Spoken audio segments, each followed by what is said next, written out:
शराब चालू हो, लेकिन ये भी उस पर समझना चाहिए कि शराब जगह पे मिलना चाहिए, ये ना कि युवा लोग उसके इस्तेमाल करें। सब चीज का लाइसेंस नहीं मिल सकता है, सब चीज के लिए रोक टोक लग रहा है, उसके लिए रोक टोक नहीं आएगा। आप लोग कीजिए, हम लोग मांग कर रहे हैं, दूसरी बात की सबको शराब नहीं देना है, जगह जगह पे उसको देखना है, क्योंकि युवा लोग बहुत स्माइकर पी रहा है, बहुत गंजेड़ी फंगेड़ी बहुत ज्यादा हो रहा है, न रात न दिन देख रहा है, घर का जेवर गहना माँ बाप का बेच करके बर्तन बासन जेब पे वो स्माइक ले रहा है, खाता पीता नहीं है लेकिन उसका स्माइक चाहिए। हम लोग का निशाबाद से आज जी। जेडीयू के नेत्री हैं, इनको हल्के मत लीजिए, और ये जो कह रही है उस बात में भी दम है। आप विपक्ष की बात मत सुनिए, लेकिन अपने अंदर अगर आप नहीं सुनेंगे ना तो ऐसी पार्टियां ही टूटती है। अगर आप अपने पार्टी के नेताओं की बात नहीं सुनेंगे, सहयोगी दलों की बात नहीं सुनेंगे, तो ऐसे में ही प्रेशर पड़ता है, पार्टी टूटती है। मतलब ये होता है कि जो जमीनी हकीकत देख रहे हैं वो तो सवाल उठाएंगे, जो लीडर हैं वो सवाल उठाएंगे, और जब सवाल उठाएंगे तो सुनना पड़ेगा। कई ऐसी पार्टियों की हालत है कि जब तानाशाही पार्टी के अंदर हो जाता है ना तो पार्टी टूट जाती है, दो भागों में बंट जाता है। जेडीयू के सांसद, विधायक और कई लोग शराबबंदी का विरोध कर चुके हैं, और इसीलिए पार्टी के लोग अगर कह रहे हैं तो एक बार सुनिए क्या दिक्कत। मतलब ये कौन सा तानाशाही है कि नहीं एकदम नाक है ये शराबबंदी, मतलब जेडीयू का नाक। शराबबंदी हट जाएगा ना तो जेडीयू का नाक ही कट जाएगा। मतलब ऐसा बनाकर बैठे हैं ना इसको कि सुनने को तैयार नहीं है अपने पार्टी के अंदर के लोगों की बात, बाहर के लोगों की बात, विपक्ष के लोगों की बात, किसी की नहीं, जनता की भी नहीं, किसी की नहीं सुनेंगे। महिलाएं, और जो महिलाएं हैं बिहार में वो भी कह रही हैं, किसी की नहीं सुनेंगे। क्या कर रही है भाई, कोई ये नहीं कर रहा है कि आप एकदम से शराबबंदी हटा दीजिए, एकदम लोगों को छूट दे दीजिए, जैसे दिल्ली में केजरीवाल किए ना, एक के बाद एक फ्री। ऐसे लोग कोई नहीं कर रहा है।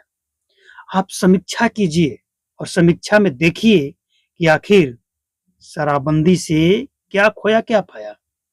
अब देखिए तो कम से कम एक बार आपके लोग जो कह रहे हैं कुछ तो दम होगा ना उसमें, तभी तो कह रहे हैं। तो एक बार सुनिए कि आखिर क्या कह रहे हैं, क्यों कह रहे हैं, इसके मायने क्या हैं। और नहीं करेंगे तो एक दिन तानाशाही के कारण पार्टी टूट जाती है। हालांकि अब परिस्थिति बदल गई है।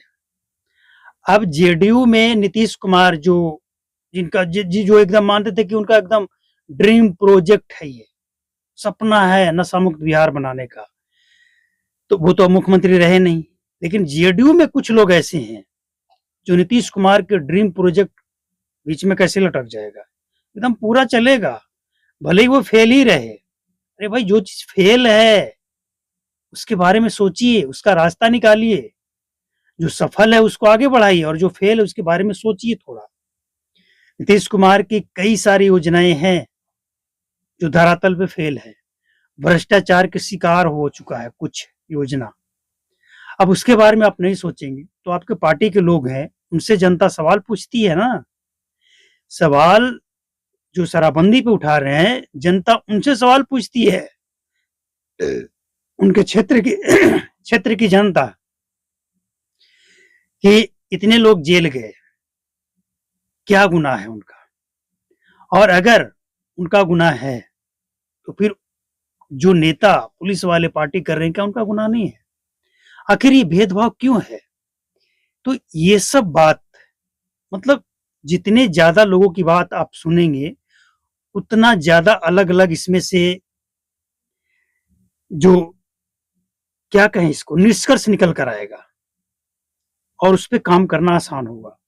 तो जेडीयू के लोग अब इस बात को समझिए, और अब मुख्यमंत्री बदल गए हैं तो अब आप लोग कम से कम ये कहकर इस पे समीक्षा कर सकते हैं कि कई लोग दबाव डाल रहे हैं, सलाह दे रहे हैं, जनता का भी कहना है, कुछ आम महिलाएं जो है, जो जीविका से जुड़ी हैं या नहीं जुड़ी हैं, वो भी कह रही हैं।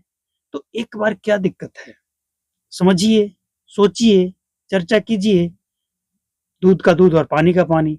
उसमें आएगा ना भाई, कितना नेगेटिव है कितना पॉजिटिव है, उसका माइनस प्लस देखिए ज्यादा क्या है। यही कहा जा रहा है और ज्यादा